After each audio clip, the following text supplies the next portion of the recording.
Hello student, our NLC topic now is lesson 11, identifying and applying relationships among the parts of a circle.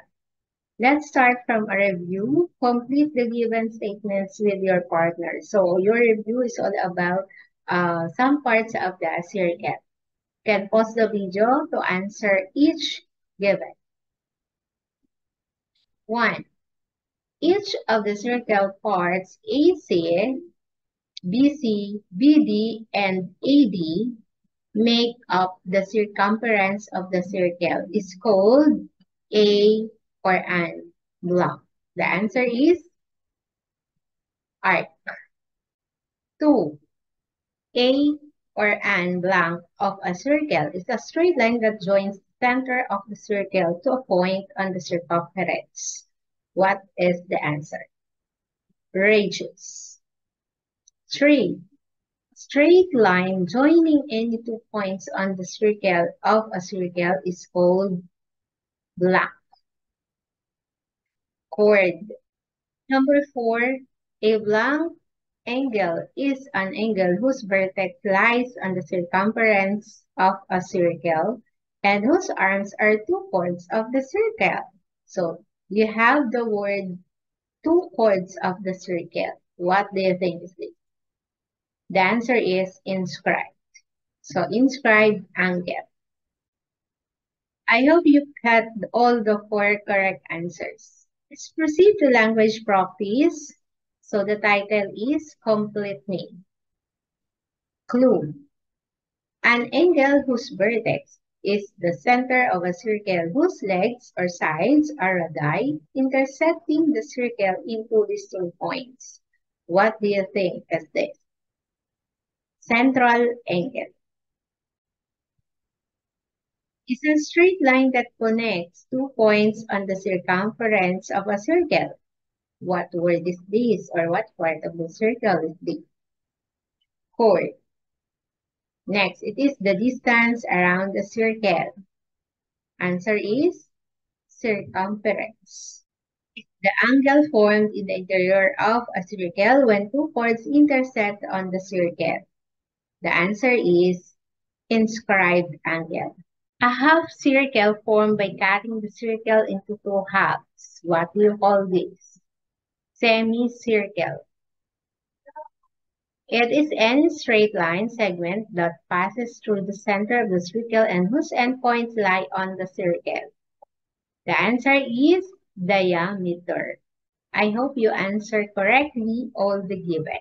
Let's proceed now to STEM for items 1 and 2. Carl is constructing the signs using circles and related parts of circle.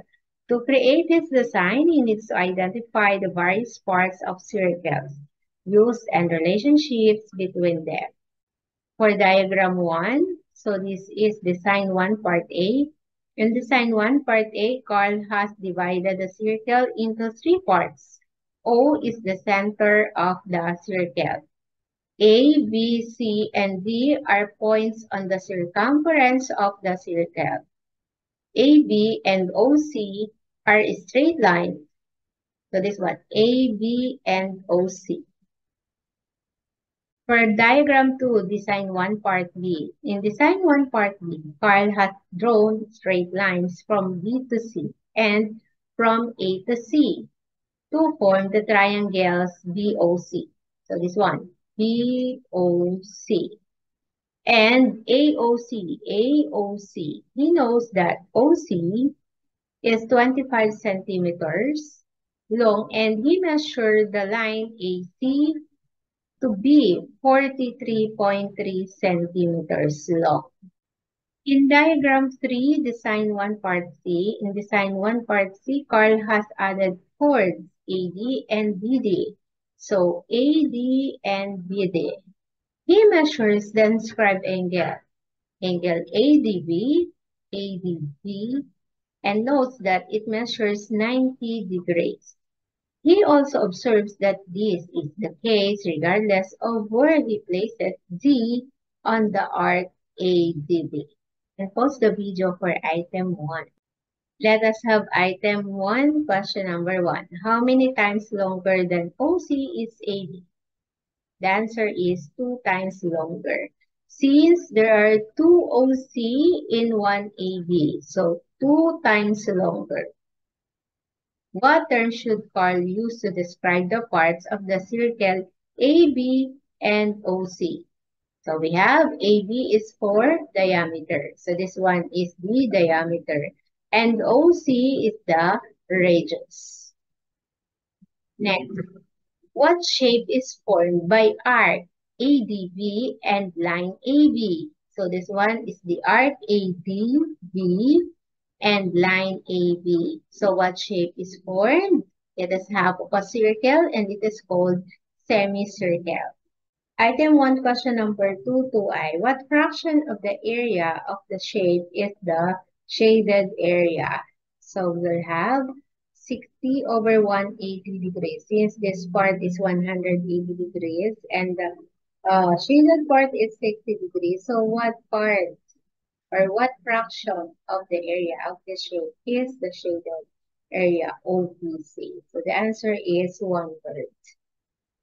Item 1, question 3. If using string from the two smaller triangles in the sign 1, part B without forming OC twice, how much string will Carl needed? So, here are the information that you can use. So, this is the description of the sign 1, part B. So, let's find out. So, 25. Okay, plus 25, so it's twice, plus 43.3, plus 25 plus 25, so we have 50 centimeters. So add all, so the answer is 143.3 centimeters. So for the item 2, you can now answer those questions here. You can pause the video. Okay, so we have question 1. Complete the conclusion that Carl can draw from that he observed in the sign 1, part C. For a semicircle, the measure of the central angle, angle AOB, is blank. The measure of the inscribed angle ADB. And item 2, question number 2. Carl has discovered that the three chords AD, BD, and AB form the right angle ADB. So this one is ADB. Without measuring any of the three sides, which sides of the triangle must be the longest side? 1. Question number 3. Carl needs to find the area of a triangle ADB. For his design, he measured the height BE of the triangle accurately and finds its length to be 24 centimeters. Find the area of a triangle ADB. Okay, so let's check your answers. So our answer for question number 1, so angle AOB is blank, the measure of the inscribed angle ADB. So we have twice. Question number 2, Carl has discovered that the three chords AD, BD, this one AD, BD, and then AB, okay, form the right angle. So this one, ADB. Without measuring any of the three sides, which side of the triangle must be the longest side and why? Okay, so AB, why? So this one, AB. Because it is opposite the largest angle. So angle ADB. So angle ADB is 90 degrees. So if we have the opposite angle 90, so therefore the opposite side is the longest side of a triangle. Question number 3. Carl needs to find the area of a triangle ADB for his design. He measures the height BE of the triangle accurately and finds its length to be 24 centimeters. Find the area of a triangle ADB. So what's the area of this triangle ADB? So the area is 600 square centimeters. So how did we get this 600 square centimeters? So, solution. So, as we all know, the formula for finding the area of a triangle is 1/2 BH. Okay? So, base times height. So, our base is 50. So, we have this one, A, D, B. So base is 50. Why 50? Since this part, okay, AO and then OB. So 25. So times 2, so it's 50. Okay, and then 24 centimeters. So this one, find its length to be 24 centimeter given po dito. Yung height niya. Okay, so multiply 50 times 24. So we have 1,200 and divide it by 2. So that's why it is 600 square centimeters. I hope you answers all the questions correctly. Thank you for watching and watch again for my next video.